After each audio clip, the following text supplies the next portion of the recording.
नमस्कार जी। मैं आज आपको बता रही हूँ माघ पूर्णिमा के दिन कर सकते हैं अपने सपने सच 25 काम करके। जो 25 उपाय बता रही हूँ 25 काम उनको करके आप अपने सपने सच कर सकते हैं।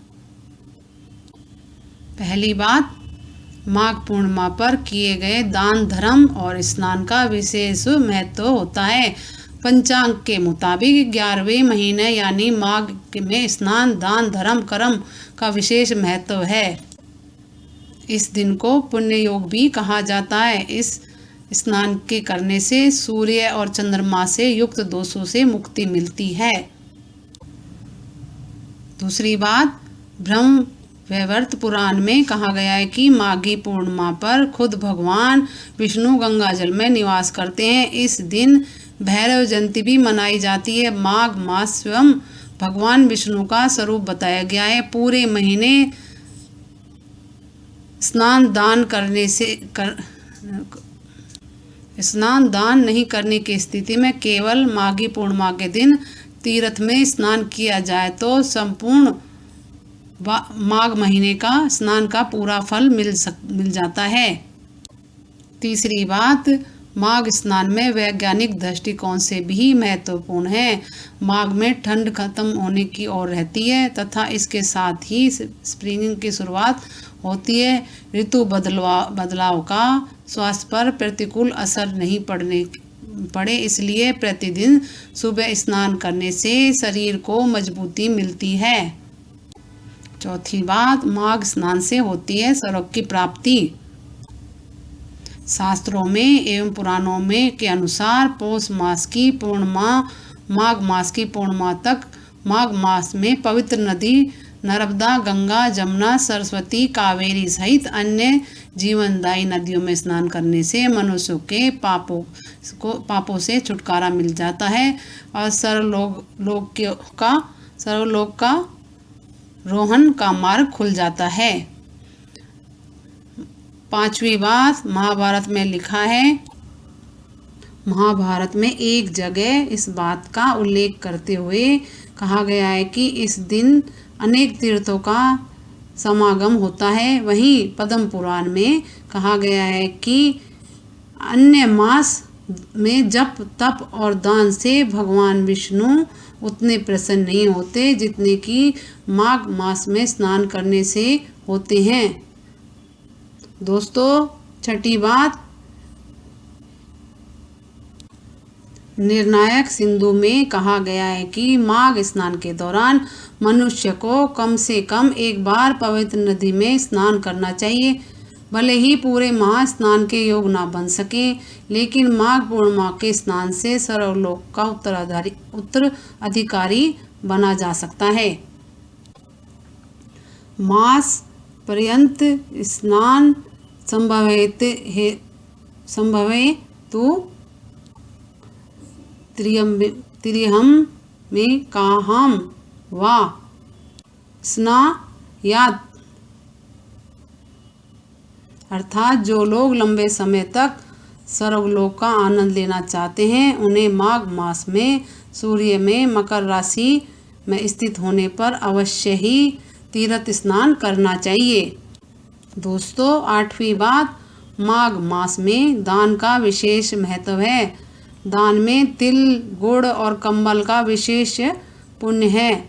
मत्स्य पुराण कथन है कि माघ मास की पूर्णिमा में जो व्यक्ति ब्राह्मण को दान करता है उसे ब्रह्मलोक की प्राप्ति होती है। दोस्तों, नौवीं बात, माघ मास में पवित्र नदियों में स्नान करने से एवं विशेष ऊर्जा प्राप्त होती है। वहीं शास्त्रों व पुराणों में वर्णित है कि इस माह में पूजन अर्चन व स्नान करने से भगवान नारायण को प्राप्त किया जा सकता है। वहीं मास में स्नान से स्वर्ग की प्राप्ति का मार्ग भी प्रशस्त होता है। दोस्तों, 10वीं बात, माघ मेला। माघ मास की विशेषता को लेकर सदियों से पूरे भारतवर्ष में नर्मदा, गंगा सहित कई पवित्र नदियों के तट पर माघ मेला भी लगता है। दोस्तों, 11वीं बात, माघ पूर्णिमा के अवसर पर भगवान सत्यनारायण जी की कथा की जाती है। भगवान विष्णु की पूजा में केले के पत्ते व फल, पंचामृत, सुपारी, पान, तिल, मोली, रोली, कुमकुम, दुर्वा उपयोग किया जाता है। सत्यनारायण की पूजा के लिए दूध, शहद, केला, गंगाजल, तुलसी पत्र, मेवा मिलाकर पंचामृत तैयार किया जाता है। दोस्तों 12वीं बात, माघ पूर्णिमा का महत्व। माघ पूर्णिमा के दिन श्रद्धालु स्नान, दान, पूजा पाठ, यज्ञ आदि करते हैं। माघ पूर्णिमा के दिन स्नान करने वाले भगवान विष्णु की असीम कृपा रहती है। सुख, सौभाग्य, धन, संतान की प्राप्ति होती है। माघ स्नान पुण्यशाली होता है। 13वीं बात, शास्त्रों में कृष्ण भक्ति आनंद, सुख और सौभाग्य देने वाली मानी गई है। श्री कृष्ण की हर लीला भी हर इंसान को अपनी गुण और शक्तियों की पहचान से सफलता पाने का संदेश देती है। श्री कृष्ण द्वारा बताया गया कर्म योग भी कलह और दुखों से बचने का सबसे बेहतर और बेजोड़ सूत्र है।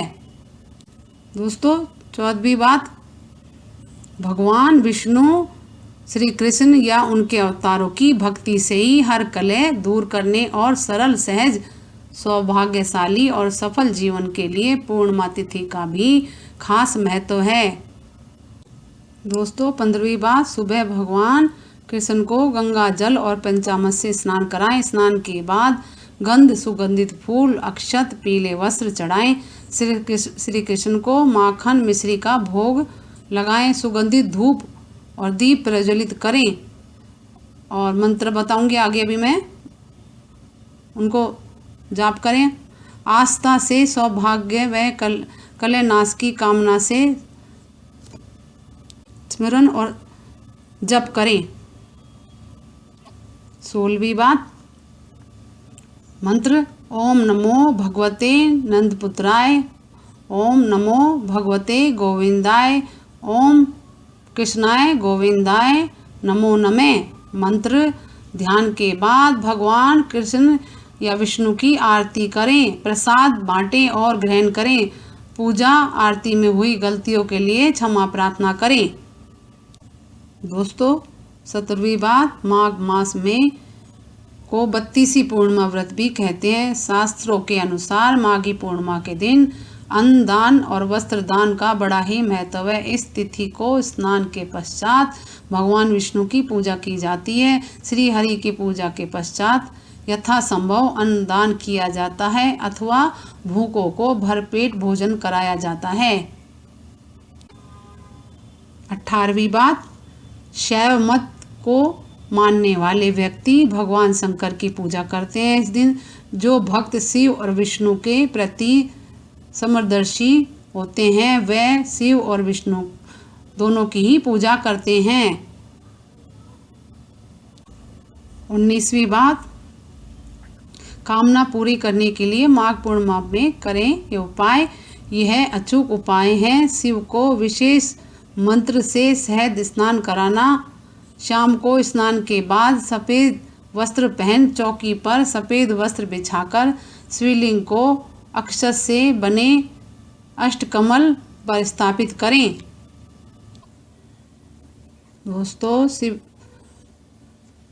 20वीं बात, शिवलिंग को एक पात्र में गंगा जल व दूध मिले पवित्र जल से स्नान कराएं। उसके बाद शहद की धारा शिवलिंग पर आपको मंत्र बता रही हूँ, उनके साथ बोलते हुए पाप नाश व समृद्धि की कामना करें। इस बात से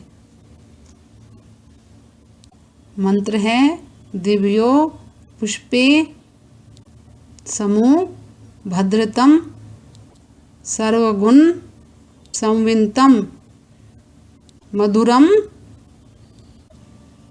मधुनामा दयाम स्नार्था प्रतिग्रहाताम। दोस्तों 21वीं बात, शहद स्नान के बाद शुद्ध जल से स्नान व शिव को पंचोपचार पूजा यानी चंदन, फूल, बेलपत्र, मिठाई का भोग लगाकर धूप दीप व कपूर से शिव आरती करें। जाने अनजाने गलत कामों के लिए क्षमा मांगे। दोस्तों 22वीं बात, जिन लोगों को किसी भी तीर्थ में माघ स्नान का सुअवसर प्राप्त हुआ होगा वो तो निश्चय ही सौभाग्यशाली हैं, किंतु जो श्रद्धालु किन्हीं कारण से बाहर नहीं जा सके वह साफ जल को किसी बाल्टी में भरकर उसमें आंवला और तुलसी दल का चूर्ण मिला दें और उससे स्नान करें। 23वीं बात, आपको बता दें कि पूर्णिमा में प्रातः स्नान, यथाशक्ति दान तथा सहस्त्र नाम अथवा किसी स्तोत्र का द्वारा भगवान विष्णु की आराधना करने से मनवांछित फल की प्राप्ति होती है। निष्काम भाव से माघ स्नान मोक्ष दिलाता है। माघ स्नान में समस्त पाप ताप शाप नष्ट हो जाते हैं। माघ स्नान के व्रती स्त्री पुरुष को नित्य कुछ न कुछ दान अवश्य करना चाहिए। दोस्तों 24वीं बात, शास्त्रों में कहा गया है कि माघी पूर्णिमा स्वयं भगवान विष्णु दिन गंगा जल में निवास करते हैं। अतः इस पावन समय गंगा जल का स्पर्श मात्र भी स्वर्ग की प्राप्ति देता है। इस तिथि में भगवान नारायण क्षीर सागर में विराजते हैं तथा गंगा जी भी क्षीर सागर का ही रूप है। मान्यता है कि माघ पूर्णिमा में स्नान करने से सूर्य और चंद्रमा युक्त दोषों से मुक्ति मिलती है। दोस्तों 25वीं बात, माघ पूर्णिमा पुष्य नक्षत्र के योग के साथ पूजा करें। आप इस बार पुष्य नक्षत्र में है। इस दिन को महालक्ष्मी का विशेष दिन माना जाता है, इसलिए माता को इस दिन प्रसन्न करना बहुत ही आसान होता है। इसलिए रात के समय यानी माघ पूर्णिमा की शुरुआती रात, जिस दिन पूर्णिमा उस दिन की रात 12 बजे माता लक्ष्मी और भगवान विष्णु की विधि विधान के साथ पूजा करें। उसी समय मुख्य द्वार आपका दरवाजा है उसमें एक घी का दीपक जलाकर रख दें। इससे माता लक्ष्मी जरूर प्रसन्न होकर आपके घर में सदैव निवास करेंगी और आपके ऊपर हमेशा उनकी लक्ष्मी नारायण और भोले बाबा की हमेशा आप पे कृपा बनी रहेगी। माघ पूर्णिमा पे आप ये 25 काम अवश्य कर लें और आपकी मनोकामना पूर्ण कर लें। और मेरे चैनल शुभ लाभ को लाइक करें, सब्सक्राइब करें, शेयर करें। नमस्कार दोस्तों।